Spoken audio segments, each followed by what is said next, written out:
가깝지만 멀게 느껴지는 나라, 일본. 이미 한국이 일본과 같은 선진국 대열에 들어가고 낮은 성장률로 중진국으로 주저앉게 생겼는데도 불구하고 일본은 항상 한국을 자신들의 아래로 취급하며 우습게 보고 있습니다. 심지어 적대시하는 관계임에도 불구하고 문화적으로나 물적으로나 교류는 많은 희한한 관계를 유지하고 있죠. 월드스타 BTS와 걸그룹 트와이스, 그리고 그 이후의 4세대 아이돌까지 그들에게 열광하는 K-팝 팬. 전 세계에서 위상을 떨치고 있는 한국 드라마의 붐을 타고 일본 관광객은 더 늘어났습니다. 팬데믹이 도래하기 전인 2019년 1월부터 8월까지 일본인 누적 통계는 225만 8,168명으로 전년 동기 185만 1,713명에 비해 22% 증가했습니다. 이 수치는 코로나를 기점으로 감소했다가 엔데믹 시대가 열리면서는 다시 늘어나기 시작해 250만 명 이상을 기록했는데요. 일본이 다른 나라에 비교하여 해외여행을 잘 다니지 않고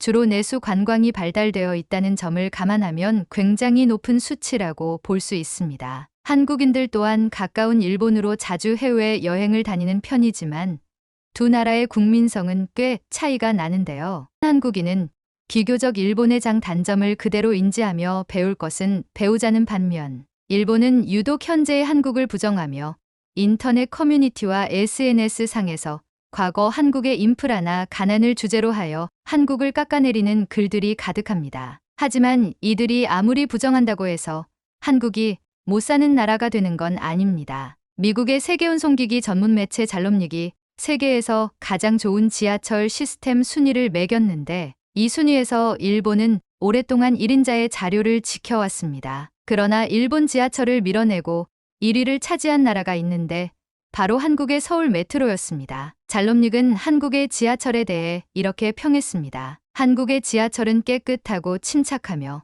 놀라울 정도로 직관적이고 매우 포괄적인 교통 범위를 가지고 있다. 마치 미래 세계에 와 있는 듯한 기분이다. 이에 일본인들은 믿을 수 없다며 정확한 채점 기준을 밝혀라. 어차피 조선 사람들이 뒷돈을 먹인 것이겠지 등등 현실을 부정하는 반응을 보이며 강력하게 반박했습니다. 그리고 여전히 시스템으로 평가하면 일본이 1위라는 정신승리를 하고 있었죠. 하지만 한국을 방문했던 일본인 관광객들은 한국의 선진적인 지하철 시스템에 내심 감탄한 것이 사실이었습니다. 일본 내에서도 상대적으로 덜 고지식한 젊은 세대를 중심으로 한국 지하철에 감탄하는 후기들이 나오기 시작했습니다. 이를 믿을 수 없었던 일본의 한 기자는 한국에 방문해 그 잘난 지하철을 직접 경험해 보기로 했는데요. 일본의 지하철이 한국의 지하철보다 우수하다는 것을 증명해 보이겠다고 결심하며 한국에 입국한 기자는 곧장 지하철의 개찰구로 향했습니다. 그런데 개찰구에서부터 기자는 흠칫하게 되는데요. 일본의 것과는 달리 군더더기 없이 깨끗하고 공간 활용도가 높았기 때문입니다. 일본은 아직 교통카드와 티켓을 동시에 사용하기 때문에 티켓 투입구가 남아있고 얼기설기 복잡한 지하철 구조 때문에 개찰구에 어디로 가려면 어디로 가세요, 나가는 곳, 아님 등 많은 안내 문구가 적힌 스티커가 붙어 있어 정신이 하나도 없습니다. 그에 반해 한국은 이미 교통카드로 대체가 되어 있어 개찰구에 뭐 하나 복잡한 부분 없이 간소하고 깔끔한 것에 비주얼적인 충격을 받았죠. 개찰구 정도는 꽤 깔끔하게 해놓았네라고 정신승리하며 개찰구를 지나 안으로 들어섰습니다. 하지만 기자는 다시 충격을 받게 됩니다. 바로 물품 보관함 때문이었습니다. 일본의 물품 보관함은 스티커가 붙어 있어 개찰구와 같이 지저분하지만 한국의 물품 보관함은 상당히 깔끔했습니다. 그러나 겨우 이 정도 장점이었다면 충격받지도 않았을 겁니다. 일본의 물품 보관함은 아직도 동전으로만 사용할 수 있는 사물함이 대다수이고 이제야 조금씩 카드도 가능한 사물함들이 겨우 늘어나고 있는 것에 반해 한국의 물품 사물함은 역 안에 있는데 다수의 사물함이 팀원이 카드로 결제할 수 있음은 물론 휴대폰에 어플을 설치하면 사전 조회, 예약도 가능하다는 사실이 그에게는 충격으로 다가왔습니다. 여기서 기자는 한국은 대단한 디지털 선진국이며 일본은 여전히 아날로그에서 벗어나지 못하고 있다고 느꼈습니다. 어쨌든 지하철 체험은 계속해야 하니 기자는 다른 곳도 둘러보기로 합니다. 그는 승강장을 찾아가면서 또 한 번 놀라게 되는데요. 초행길인데도 찾아가기가 너무 쉬웠기 때문입니다. 일본의 지하철에는 안내판의 수가 너무 많아 오히려 혼란스럽게 되어 길을 잃는 경우도 허다하다고 하죠. 외국 여행객은 물론 현지인들조차 헷갈리기에 십상이라는데요. 반면 한국의 안내판은 간편할 뿐만 아니라 어디로 가야 하는지 쉽게 알 수 있도록 심플하게 해놓아서 길을 잃지 않고 빠르게 승강장에 도착할 수 있었다고 합니다. 일본에서와 달리 수월하게 승강장으로 도착한 기자는 스크린 도어를 목격하고 또 세 번째 충격을 받게 되는데요. 한국 지하철의 스크린 도어는 플랫폼 전체를 가로막고 있어 사고의 위험도 없고 지하철이 들어올 때도 시끄럽지 않았기 때문이죠. 일본에는 도쿄의 중심부인 몇몇 역을 제외하면 스크린 도어가 설치된 역을 찾아보기 힘들다고 합니다. 그나마 설치되어 있는 스크린 도어는 가슴 높이 정도밖에 되지 않아 사고 위험이 있을 뿐만 아니라 지하철이 들어올 때 방음이 되지 않아 몹시 시끄럽다고 하는데요. 사람이 선로에 떨어져 목숨을 잃는 사건이 끊이질 않아 일본 정부는 2000년 이후에 생겨나는 철도 노선의 스크린도어 설치를 의무화했습니다. 하지만 기존의 철도 노선의 스크린도어 설치를 권고하는 수준에 그쳐 잘 이루어지지 않았고 또한 설치된 스크린도어도 흉내 수준으로 유명무실한 실정입니다. 일본의 것과는 차원이 다른 스크린도어를 보고 입을 다물지 못하던 그는 지하철에 탑승했고 이때부터는 한국 지하철이 일본의 지하철보다 우수하다고 인정할 수밖에 없게 됩니다. 한여름에도 전혀 덥지 않고 덥기는커녕 시원하다 못해 춥기까지 한 공기가 몸을 감싸기 때문이죠. 일본의 지하철에는 현재까지 선풍기가 달린 차량이 대부분인 것을 감안하면 놀라울 정도였다고 합니다. 일본의 지하철도 표면적으로는 에어컨과 선풍기가 같이 가동된다고는 하나 노선별로 운영하는 회사가 달라 선풍기로 버티는 일이 비일비재하다고 합니다. 또 노선별로 운영하는 회사가 달라 환승 시 새로 요금을 지불해야 하는데 한국은 그렇지 않은 것을 보고 확실히 일본은 추월당했다고 생각하게 됩니다. 일본의 지하철은 기본 요금도 비싼 편에 환승을 할 때 정거장 수가 늘어날수록 요금도 그만큼 올라가게 됩니다. 같은 회사의 노선은 표면상 환승 제도가 있기는 하지만 다른 회사의 노선으로 갈아타면 요금 폭탄을 감수해야 한다고 하는데요. 만약 JR 노선으로 환승하게 된다면 요금이 더욱 비싸지기에 여행객들 대부분이 교통패스를 구매한다고 하죠. 또한 환승 동선이 좋지 않아 이동 시간이 길 뿐더러 복잡하다는 단점이 있습니다. 한국의 선진적인 지하철을 경험하고 일본으로 돌아간 기자는 일본 지하철의 우수성을 증명하기는커녕 다시 일본의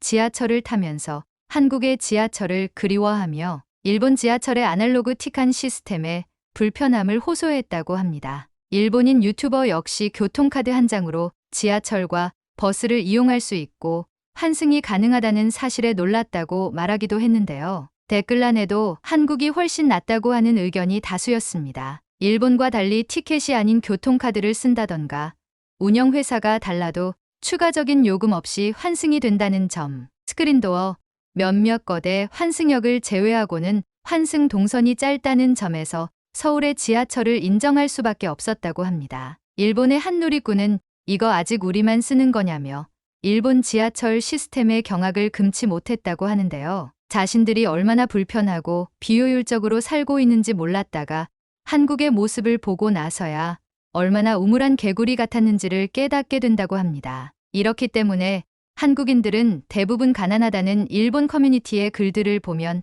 헛웃음만 나올 뿐이죠. 한국인들은 워낙 이런 것이 당연한 삶을 살아왔기에 더 보완할 점을 건의하거나 불만을 늘어놓기도 하지만 정작 외국에 나와보면 우리나라가 훨씬 좋다는 사실을 깨닫고 자신도 모르게 애국자가 된다고 하죠. 특히 일본을 방문한 사람들은 인프라 차이가 현격히 다른 것을 체험하고 기존의 선진국 이미지와 걸맞지 않는 초라하고 아날로그적인 모습에 충격을 받기도 하는데요. 한국인들조차 과거의 고정관념에 의해 일본이 더 발달하여 있지 않을까라고 생각했는데 막상 가보니 한국보다 훨씬 못한 시스템과 인프라에 실망을 금치 못한다고 합니다. 그래서 한국 젊은이 중엔 일본의 환상을 품고 있었다가 현실을 깨닫고 한국만한 나라가 없다는 걸 깨닫고 다시 한국으로 돌아가는 이들도 있다고 합니다. 이렇듯 한국은 세계 최고 수준을 자랑하는 1등 시스템을 가진 나라로 기술의 발전을 국민을 위해 도입하고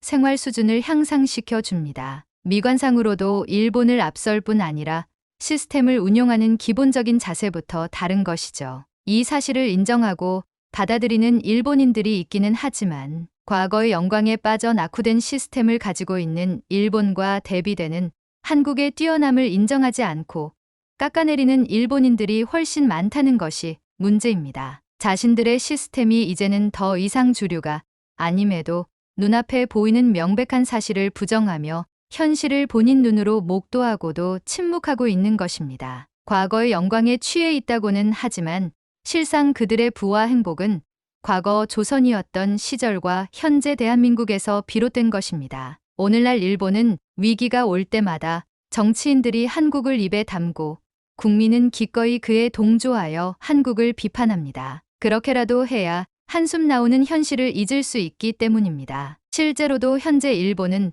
본인의 처지를 망각한 채 한국의 미래에 대해 부정적인 기사들을 내놓고는 하는데요. 어음부도와 부동산 경매가 급증하면서 한국 경제가 견디기가 힘들어진다는 둥, 구도가 바뀐 한중 무역에 한국 경제가 흔들리고 있다는 둥, 그들은 제발 한국이 망하라고 고사를 지내는 심정으로 한국의 미래에 대해 부정적으로 예측하는 기사들을 내놓고 있습니다. 일본 네티즌들 또한 이런 기사에 고소해하며 한국인 입장에서는 상당히 어이없는 반응들을 보여주고 있는데요. 한국은 일본을 항상 흉내내고 도둑질하는데 그럴 거면 일본의 어리석을 정도로 성실한 점이나 진지한 점도 흉내내면 좋았을 텐데 개인도 나라도 가난한 나라가 급작스럽게 성장하면 왜곡과 폐해도 그만큼 커지기 마련이지. 한국에서 성자가 경시되고 소외되는 이유야. 나라도 무능하지만 국민도 무능한 것 같네. 곧 파탄인가? 국가가 파산하면 다른 나라가 도와줄 거라 생각하지 않겠죠. 자칭 선진국이니까 본인 일은 본인이 알아서 해주세요. 드디어 한국 경제에 종말이 온 건가? 뭐 알고 있었던 미래지만 고금리 기조 장기화로 한국 경제 전반에 경고등이 켜졌다? 이 정도 수준이면 빨리 대통령에게 진언하지 그래요. 과거 독도 문제를 필두로 우리나라에 대한 모든 악습을 사과하고 고치라고. 그렇지 않으면 한일 통화 스와프 정책도 우리나라에서는 원활하게 실행되지 않을 거라는 것도 알아야죠. 부동산 거품이 꺼질 줄 알았는데 한일 스와프 협정을 맺은 덕분인지 원화 가치가 안정된 덕분인지 아직은 버티고 있다. 한시적일 뿐이니 분명 한국 정부는 반일 감정에 손바닥 뒤집듯 사죄와 배상을 시작하겠지. 지리적 여건과 기술 격차가 있었기 때문에 무역 수지 흑자를 80%나 낼 수 있었지만 기술 격차가 없어지면 중국에 팔 수 있는 건 극히 일부에 불과하지. 하지만 기술 격차라는 것은 갑자기 없어지는 것이 아니라서 사실적시를 제대로 했더라면 이미 몇 년 전에 이 추세를 알 수 있었을 것이다. 그런데 한국 특유의 상대방을 무시하고 근거 없는 우월감을 계속 가졌기 때문에 밀린 것뿐이다. 예전부터 기초기술 및 연구에 힘을 쏟아야 했는데 일본은 낙후된 나라이니 필요 없다며 쓸데없는 반일을 반복한 것이 지금의 상황을 만든 한 축이 되고 있다. 뭐 인과응보니 아무도 도와주려고 하지 않는다. 정부 자금이 한국과는 차원이 다르기 때문에 중국을 추월하는 것은 일본과 미국의 협력이 없으면 불가능한 이야기. 혹시라도 일본에 의지할 생각은 절대 하지 마. 선진국이란 자국의 부채를 자국민의 힘으로 상황하는 나라 아니겠어? 좋아. 순조롭게 몰락하고 있는 이 상태로 가자. 참으로 어처구니 없는 반응인데요. 떡줄 사람은 생각도 않는데 김칫국부터 마신다는 말이 딱입니다. 한국이 무슨 아르헨티나처럼 국가 위기 사태를 겪을 만한 국가도 아닌데 거의 나라가 망하는 걸 확정 짓고 일본에 손 벌리지 말라며 김칫국부터 마시고 있습니다. 거기에 일본에 의지할 거면 사죄하라는 둥, 독도 문제를 해결하라는 둥, 결 해괴망측한 소리를 하고 있습니다. 객관적으로 분석하지 않고 은근히 자기들이 바라는 미래를 끼워 넣으면서 눈살 찌푸려지는 설레발을 치고 있습니다. 정말 한심하기 그지없는데요. 일본 국민들은 앞으로도 이렇게 정신 차리지 못하고 현실 부정을 하며 계속 살 것 같네요. 그래봤자 누가 더 손해인지는 멀지 않은 미래의 일본 국민도 알게 될 것입니다. 이상 클립 뉴스였습니다.